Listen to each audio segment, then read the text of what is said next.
26 वर्ष का एक लड़का यूपी के छोटे शहर से दिल्ली पढ़ने आता, आईएएस बनना चाहता था, परिवार के सपनों को पूरा करना चाहता था, देश की सेवा करना चाहता था, लेकिन वो ये सब कर पाता उससे पहले ही उसकी मौत हो गई। और ये सब हुआ सिस्टम की लापरवाही के कारण। ये खबर आज सत्ता और सिस्टम से सवाल पूछने वाली है। यह खबर पारिवारिक है, हर परिवार से जुड़ी है। इसीलिए जब आपकी संवेदनाएं इस खबर से जुड़ेंगी तो आप यह समझ पाएंगे कि कैसे एक होनहार युवक का सपना सिस्टम के लापरवाह करंट से मर गया।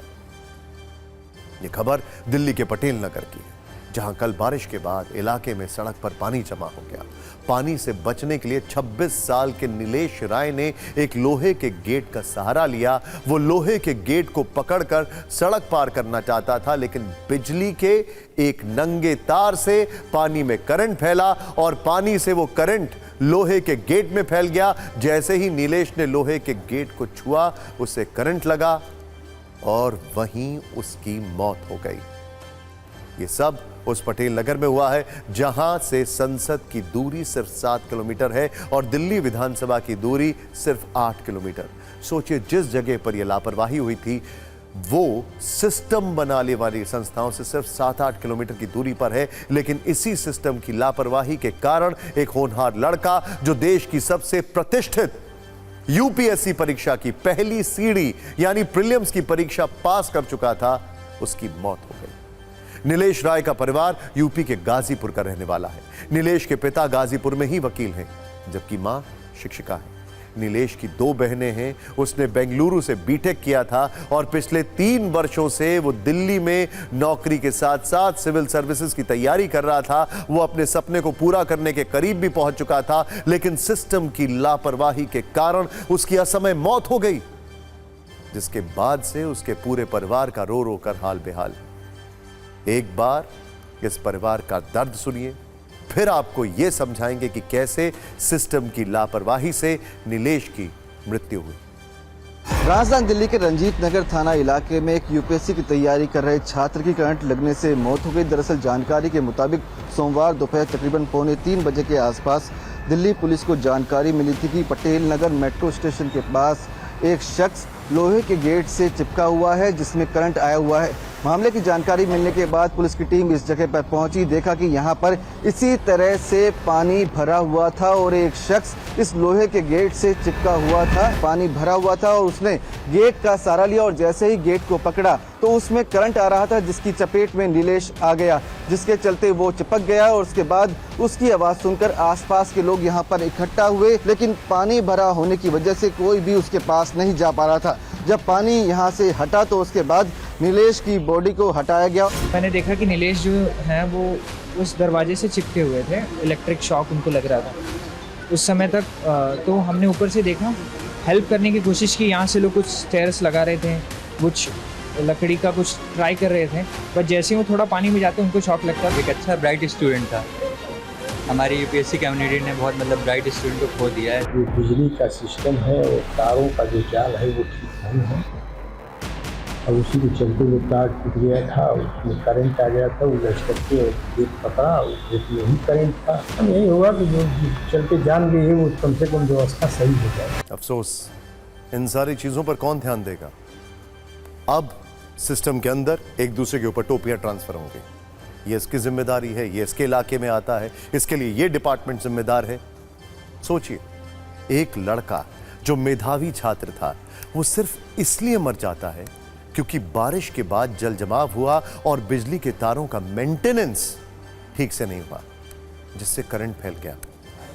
क्या इस लापरवाही की कोई जिम्मेदारी लेगा? कोई ये पूछेगा कि जरा सी बारिश से सड़क पर पानी क्यों भरा? सड़क पर इस तरह बिजली के नंगे तार क्यों पड़े थे?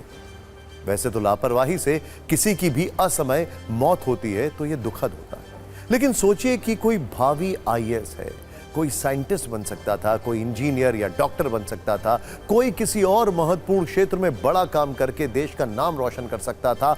ऐसे मेधावी लोग अगर लापरवाही वाले करंट के झटके का शिकार होंगे या किसी बिना ढक्कन वाले मैनहोल का टारगेट बनेंगे या गड्ढों से घायल हो जाएंगे तो इसका सीधा सीधा मतलब यही है कि हमारे सिस्टम में बैठे लापरवाह लोग देश के हुनरमंद युवाओं और संसाधन देने और उनकी मदद करने के बजाय लापरवाही और मौत दे रहे हैं। सोचिए जरा, वैसे भारत के लोग काफी सहनशील होते हैं।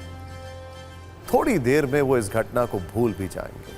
पीड़ित परिवार की तड़प और उसका दुख ना तो कर्मचारियों तक और ना ही उन अधिकारियों तक पहुंचेगा। दरअसल इस तरह की घटनाओं को लेकर हम सहनशील हो चुके हैं।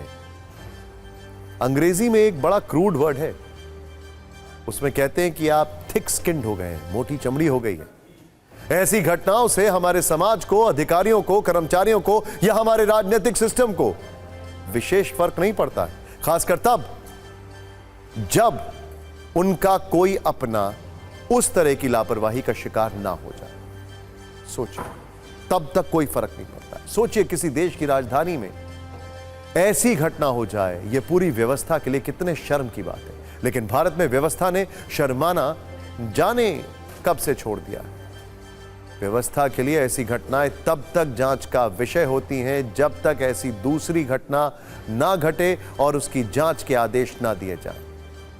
वैसे इस खबर में एक जाना पहचाना अपडेट यह भी है कि दिल्ली सरकार ने इसकी जांच के आदेश दे दिए हैं। अधिकारी जांच करने के लिए पहुंचने में जुट गए हैं, जांच की तस्वीरें आने लगी हैं, लेकिन जो निष्कर्ष निकलने वाला है उसका पूर्वानुमान कुछ खास नहीं। ऐसी घटनाओं पर सिस्टम एक खास तरह से व्यवहार करता है। जैसे ही किसी की लापरवाही से मौत होती है तो सबसे पहले मंत्री जी जांच का आदेश दे देते हैं, अधिकारी जी जांच शुरू कर देते हैं। शुरुआती जांच के आधार पर अज्ञात लोगों पर एफआईआर भी हो जाती है। ध्यान दीजिएगा, यह अज्ञात शब्द ही सबसे बड़ी ढाल होती है, क्योंकि पूरी जिम्मेदारी अज्ञात पर डालना एक आसान काम होता है। अधिकारी जी लंबे समय तक जांच करते रहते हैं, कई बार तो वर्षों तक जांच चलती रहती है। मीडिया से तो खबर कुछ ही घंटों में खत्म हो जाती है। लोग हादसे को भूल जाते हैं और जिम्मेदारी किसी की तय नहीं होती है, और तब तक संभव है कि कोई अगली घटना घट जाए। वैसे क्या आपको याद है कि ऐसी किसी घटना के लिए किसी बड़े अधिकारी को सजा हुई हो? आपको याद नहीं होगा, क्योंकि ऐसा ना के बराबर ही होता है। विभागीय जांच का रास्ता अक्सर ठंडे बस्ते में जाकर खत्म हो जाता है। कोई कार्रवाई भी होती है तो छोटी मछलियां ही फंसती हैं।